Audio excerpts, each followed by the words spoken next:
भारतीय सैन्य दलाचं आणि भारताचे प्रधानमंत्री माननीय नरेंद्र मोदीजी यांचं सर्व मिळून मनपूर्वक अभिनंदन करूया। अतिशय प्रिसिशन पद्धतीनं एअर स्ट्राईक करून दहशतवाद्यांचे 9 अड्डे पूर्णपणे ध्वस्त करण्यात आलेले आहेत आणि यावेळी ते ध्वस्त करतानाचं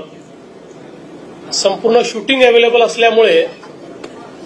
कोणाला पुरावा मागण्याकरता स्कोप देखील राहिलेला नाही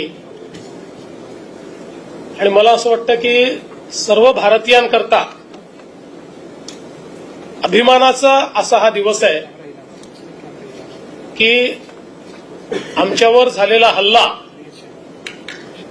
हा भारत सहन करणार नाही, तर भारत त्याचा योग्य पद्धतीनं बदला घेईल, तो आपण आज घेतलेला आहे। आणि विशेषतः ऑपरेशन सिंदूर हे नाव मला असं वाटतं की अधिक बोलकं आहे, म्हणून पुन्हा एकदा आपण सगळे मिळून भारतीय सैन्य दलाचं आणि भारताच्या प्रधानमंत्र्यांचं या ठिकाणी अभिनंदन करू।